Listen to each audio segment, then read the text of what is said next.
Kaninyong tanan gikan ni Gwen Garcia.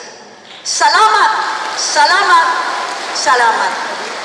Mauni siya ang balik-balik ng gilitok ni Gobernador Gwen Garcia ngadto sa mga konstituwente nga mitambong sa laing hugna na usab sa Caravan of Provincial Government Services nga gisugdan kaniadto lang Lunes.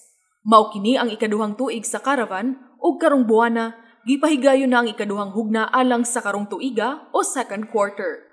Gawas sa naanda na nga pagpanghatag og assistive devices, food packs o uban pang hinabang ngadto sa mga persons with disabilities o mga adunay kakulian sa lawas. Karong tuiga, gihatagan usab sa Kapitolyo og mga electronic nga blood pressure apparatus ang mga barangay health workers nga magamit gayud nila sa matag adlaw nga pagserbisyo sa katawhan. Ang mga barangay nutrition scholars gihatagan og COVID-19 kits, samtang ang mga animal health aides gihatagan sab og anti-rabies kit nga adunay vitamin supplementation og deworming kit alang sa mga hayupan. Ang mga mag-uuma nga nadaot ang umahan tungod sa kalamidad nakadawat sab og indemnity check o bayad sa ilang nadaot nga umahan gikan sa Philippine Crop Insurance Corporation.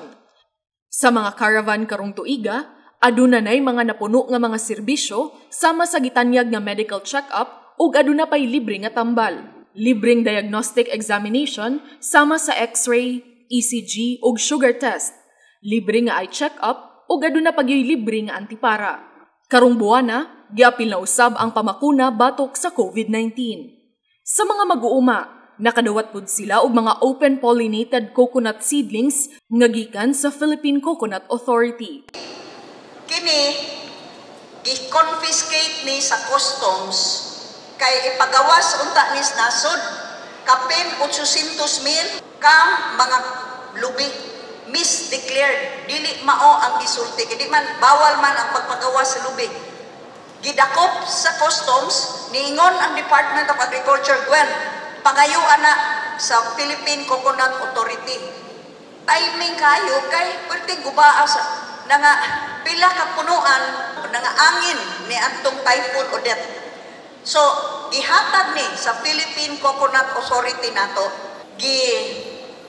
pananom sa atong Provincial Agriculture Office busa karon makaapod-apod tag 3,000 matag lungsod nga open pollinated coconut seedlings alang sa atong mga farmers makapananom og balik. Gipahimugatan usab ni Gobernador Gwen Garcia nga kinahanglan gayud magtinabangay ang mga lain-laing ahensya sa gobyerno aron maabot gayud ngadto sa katawhan ang mga tabang nga ilang gitanyag. Paula Mendoza, Balita sa Subo.